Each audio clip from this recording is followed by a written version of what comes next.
say the odds against me are crooked and impossible, like I was born with a hole in my heart is an obstacle. I left to die by the doctors in the children's hospital, but I never lose hope. Success is psychological, the world is volatile, and the street is my education, shaping the nation like the blueprint of a mason. While Shawshank record deals get you raped on occasion, so I'm focused on my economic situation. I'm like the little kids on TV that dig through the trash. I hustle regardless of the way you talk shit and laugh. A lot of niggas drop science, but they don't know the math, cause they mind is narrower than the righteous path. It's funny how on the block, niggas that kill you for cash, but never raise the gun to cry out freedom at last. The Cold War is over, but the world is still getting colder. Atlas walking through the projects with the hood on my shoulders. I would like to raise my children to grow to be soldiers, but then a general would decide when their life would be over. So I work hard until my personality split, like the Black Panthers into the Bloods and the Crips. They said I'd never be shit, but now I sit and reminisce like Yeshua Ben Yosef flipping through Genesis. Ignorance is venomous and it murders the soul, spreading like a virus, running rampant out of control. So if I should ever fall and get caught in a hustle, let them know that I died while I fought in the struggle.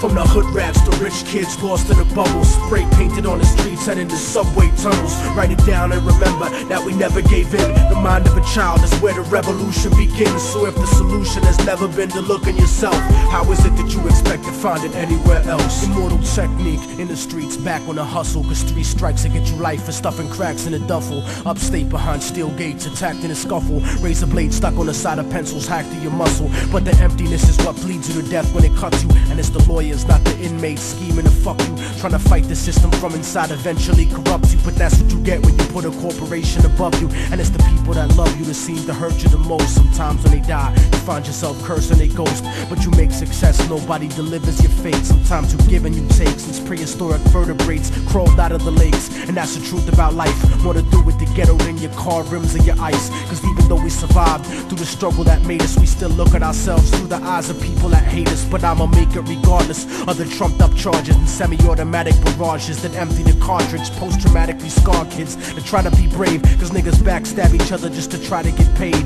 Turn cannibal like knights during the crusades, afraid of responsibility, addicted to greed, beating a girl, purposefully losing the seed, as if we bound to the destiny we used to receive. So if I should ever fall and get caught in a hustle, let them know that I died while I fought in the struggle. From the hood rats to rich kids lost in the bubbles, spray painted on the streets and in the subway tunnels. Write it down and remember that we never gave in. The mind of a child is where the revolution begins. So if the solution has never been to look in yourself, how is it that you expect to find it anywhere else? I used to wonder why people don't believe in themselves, and then I saw the way they portrayed us to everyone else. They cursed us to only see the worst in ourselves, blind to the fact the whole time we were hurting ourselves. I used to wonder why people don't believe in themselves, and then I saw the way they portrayed us to everyone else. They cursed us to only see the worst in ourselves, blind to the fact the whole time we were hurting ourselves. I used to wonder